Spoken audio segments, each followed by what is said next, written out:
गोली मारनी? मार।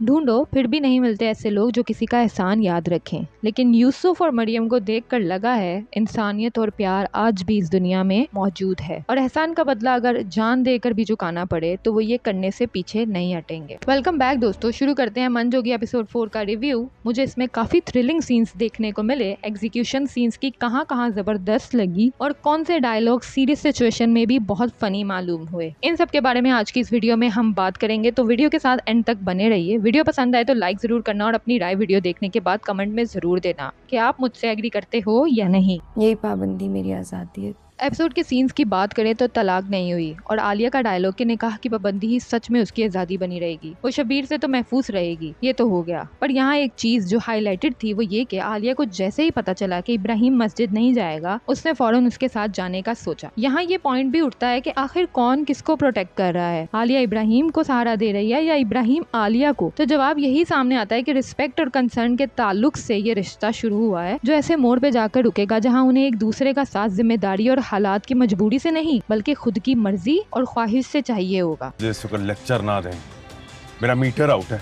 आगे देखे तो शबीर और माजी आलिया के घर पहुंच गए हैं। टू बी ऑनेस्ट, मुझे शबीर के डायलॉग्स गुस्से में ट्रू सिचुएशंस के साथ बहुत रिलेटेबल लगते हैं और इसी वजह से ड्रामा में कॉमेडी का फैक्टर ऐड होता है, क्योंकि शबीर के सब सीन्स देखकर और उसके नेगेटिव रोल की वजह से जब वो परेशानी में फंसा हुआ है तो देखने वालों को उसके सीन्स कॉमेडी लगते हैं। फ्लैशबैक की बात करने से पहले मुझे आलिया के भाई को लेकर हैरत हुई है। ना सिर्फ शबीर, इनकी तो इब्राहिम के आगे भी नहीं चली। देखा जाए तो आलिया बड़बोली है और सबके सामने डटकर कुछ भी बोल देती है, पर उसी के आगे इब्राहिम धीमा लहजा रखता है और यही एक पॉइंट से आलिया खुद को इब्राहिम की प्रोटेक्टर बना रही है और उसको अपने साथ ले जाने को तैयार हो जाती है। और आगे बहुत ही जबरदस्त सीन देखने को मिलता है जिसमें आलिया के भाई भाभी आलिया को रोक लेते हैं और आलिया रुकना नहीं चाहती। यहाँ इब्राहिम के अंदर एक वायलेंस स्ट्रीक चली थी, यहाँ स्टेप लेना जरूरी था और इब्राहिम ने लिया भी। उसने कुछ नहीं बोला, बस एक धक्का काफी था और आलिया के भाई को समझ आ गया कि अब वो आलिया को यहाँ नहीं रोक सकता, क्योंकि अगर उसने ऐसा किया तो ये सामने खड़ा खामोश इंसान, जो दिखता खामोश है मगर जुर्रत रखता है अपनी बीवी को यहाँ से हक के साथ ले जाने की, तो मैं यही कहूंगी कि वो अच्छा इंसान है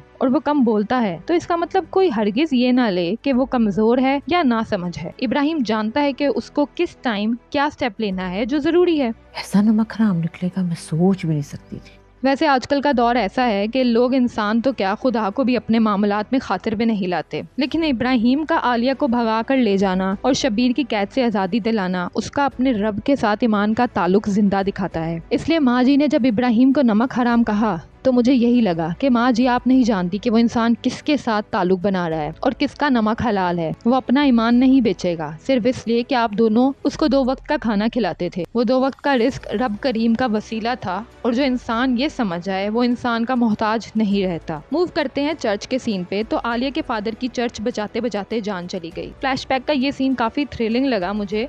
एक बच्ची के सामने उसके बाबा को जला दिया गया। बहुत बुरा लगा देखकर कि आलिया को अपने बचपन में ये ड्रामा देखना पड़ा, मगर यूसुफ और मरियम दोनों ने आलिया और इब्राहिम को पनाह देकर यासीन की कुर्बानी का कर्ज उतारा है। एक और पॉइंट यहाँ मैं कहना चाहूंगी कि ड्रामा के थ्रू रिलीजन डिफरेंट होने के बावजूद भी अमन, दोस्ती और प्यार की बात दिखाई गई है। ये भी इनडायरेक्टली बताया गया है कि रिलीजन कोई भी हो, लेकिन अगर आप में इंसानियत नहीं है तो क्या ही फर्क पड़ता है आप मुसलमान हो या ईसाई। आगे बात करते हैं तो माँ जी बहुत ही तेज हैं, लेकिन मरियम खाला भी कम नहीं थी। अगर माँ जी ने भांप लिया कि आलिया चर्च में होगी तो मरियम खाला ने भी भांप लिया कि वो यहाँ आते ही होंगे। उन्हें शक हो गया होगा। क्विक थॉट मरियम खाला की जबरदस्त थी और फिर आगे सीन्स की एग्जीक्यूशन भी। एक तरफ से शबीर आया और वो दोनों पीछे से निकल गए। ये सारे सीन्स मुझे बहुत थ्रिलिंग, बहुत मजे के और बहुत एक्साइटिंग लगे। तो नसी नहीं है, अपने बंदे नाल के।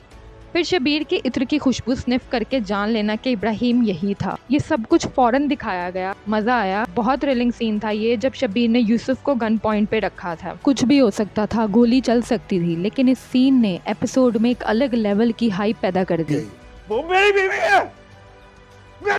चौधरी शबीर तलाक देने के बाद आलिया को अपनी बीवी कहता है। बहुत ही अजीब इंसान लगा मुझे जो अब भी ये सोच रख रहा है कि वो उसकी बीवी है। But hats off to Yusuf जिसने कहा कि वो आलिया को बचाने के लिए मर सकता है। अपनी जान देकर एक एहसान उतारना दिल जीत लिया यूसुफ भाई के कैरेक्टर ने।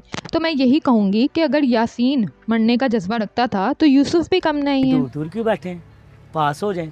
आगे बात करें बस के सीन की, तो यहाँ इन दोनों को करीब तो अब किस्मत ला रही है। वैसे इस सीन में इब्राहिम को अलग नहीं बैठना चाहिए था, लोगों की नजरों में आ रहे थे दोनों, और बस कंडक्टर का सीन ऐड करके हंसी बहुत आई। फिर बाद में दोनों साथ ही बैठे और शुक्र है आलिया बोल लेती है, क्योंकि इब्राहिम तो कुछ नहीं बोलता। मैं सच में चाहती हूँ इब्राहिम बातें करे, बहुत ज्यादा डायलॉग्स हों, पर शायद ये ड्रामा हमें ऐसे ही देखना होगा कि बिलाल अब्बास हर सीन में चुपचाप रहें और टू द पॉइंट बात करें। लास्ट सीन को डिस्कस करते हैं, तो शायद कोई हॉस्टल या लेडीज क्वार्टर्स हैं जहाँ पे अनीता रहती है, यूसुफ और मरियम की बेटी अनीता, और यही वो जगह है जहाँ आलिया और इब्राहिम रहेंगे। तो इस सीन की बात करूँ तो मुझे कहानी में न्यू कैरेक्टर्स का इंट्रोड्यूस होना एक्साइटिंग लगता है। नई जगह और नए लोगों के बीच आलिया और इब्राहिम कैसे अप्स एंड डाउन्स फेस करेंगे, और कितनी इंसानियत है लोगों में कि वो दो बेघर इंसानों को पनाह दें। एपिसोड खत्म ऐसे हुई है कि आलिया और इब्राहिम बस से उतरने में बिछड़ गए हैं, दोनों एक दूसरे को ढूंढ रहे हैं, मगर इब्राहिम हिम्मत हार कर बैठ गया है। उसके दिमाग में यही सोच आई होगी कि आलिया जाने को बोलती थी, इसलिए अकेली चली गई उसको छोड़कर। टेंस प्लस सैडनेस के इमोशंस इब्राहिम के चेहरे पे दिखे। अब हिम्मत हार कर बैठे हुए इंसान के पास आलिया ही खुद चलकर आएगी और कहेगी कि यहाँ क्यों बैठे हो। एपिसोड 5 के स्टार्ट में हमें इन दोनों के नए रिश्ते के ग्रो होने की क्यूटनेस देखने को मिल सकती है। सो लेट्स होप कि नेक्स्ट एपिसोड इस एपिसोड से भी ज्यादा धमाकेदार हो। मनजोगी की एपिसोड 4 यहाँ खत्म होती है और इसी के साथ मेरा रिव्यू भी। अपकमिंग एपिसोड की बात करें तो शब्बीर ने ये तो सच कहा है कि वो वाकई में बहुत जलील हुआ है, और उसकी ये जलालत उसको मजीद एग्रेसिव करती है, या वो हार मानकर वापस घर चला जाता है। शब्बीर की तबीयत ऐसी है नहीं कि वो हार माने या अपना बदला अपने दिल से निकाल दे। सो यहाँ आगे हमें थ्रिलिंग सीन्स और तीनों का इनकाउंटर तो देखने मिलेगा ही। शब्बीर का गुस्सा, नफरत उसको मजीद अंधेरे में डालती है, या वो इस हादसे के बाद सबक सीखकर खुद को सही करता है। ये सब बातें तो आने वाली एपिसोड में हमारे सामने आ ही जाएंगी, इसलिए मैं मिलूंगी आपसे नेक्स्ट वीडियो में। तब तक के लिए बाय।